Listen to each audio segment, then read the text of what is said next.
Hey y'all, just spent the last 2 days in the fantasy bunker combing through all of the data from week 6, and here are the 2 fantasy nuggets that you need to know. So let's talk about Kyler Murray. But before we dive in, let's kind of zoom out. Let's get that macro view when we talk about the quarterbacks this year.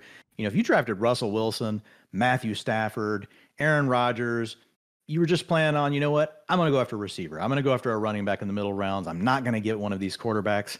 It's been very problematic because they're all underperforming. And then on top of that, we've got these dual threat quarterbacks with Josh Allen, Jalen Hurts, Lamar Jackson, and they are just making the problem even tougher because right now, Josh Allen is outscoring the QB12 by 12 points per game.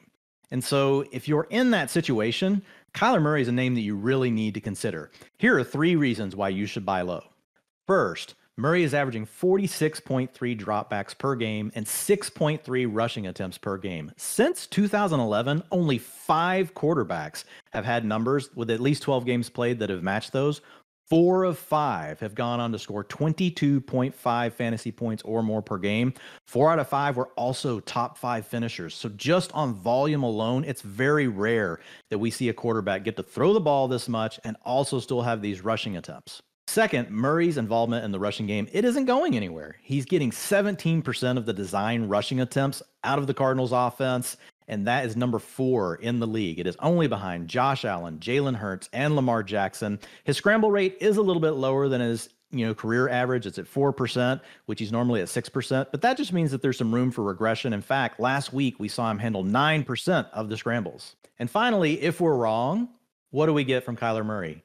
Probably what he is right now. He's a QB7. Why? Because he's a dual threat quarterback. He's living on the rushing right now. He only has 1 game with over 300 yards passing on the season. So if the Cardinals offense doesn't get going and he doesn't really turn into someone that's scoring a lot of points through the air, you're probably still getting a mid-range QB1. While Murray won't have Marquise Brown for an extended amount of time, we are getting DeAndre Hopkins back this week. We also have Zach Ertz. We have Rondale Moore that's really starting to play well. And they added Robbie Anderson via trade. So the Cardinals still have plenty of weapons. And then the other thing they have going for them is their secondary is the worst graded secondary in the NFL, according to PFF grades at 44.3.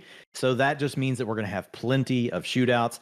Go get Kyler Murray if you can right now. So the second player we're going to talk about is wide receiver Christian Kirk of the Jacksonville Jaguars. He got off to a super hot start with finishes of wide receiver 18, wide receiver 7, and wide receiver 14. However, since then, he has cooled off dramatically with only a wide receiver 47, wide receiver 107, and wide receiver 28 finishes over the last 3 games. What does that do?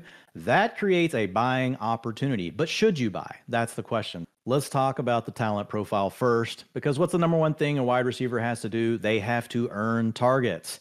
And for Christian Kirk, that is something he has done very well. On the season, he is at a 23% target share.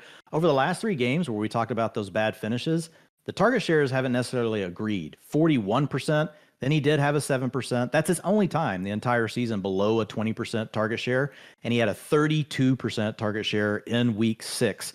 So if we zoom out and we just look at that ability, it's still there. It just hasn't come through. Sometimes players can get the targets and it doesn't work out. Sometimes it's a game script where you just don't throw the ball quite as much, which was a little bit of the case this last weekend for Jacksonville, but we want to buy the talent. What you saw early on in the season is not a mirage. He's still demanding those targets.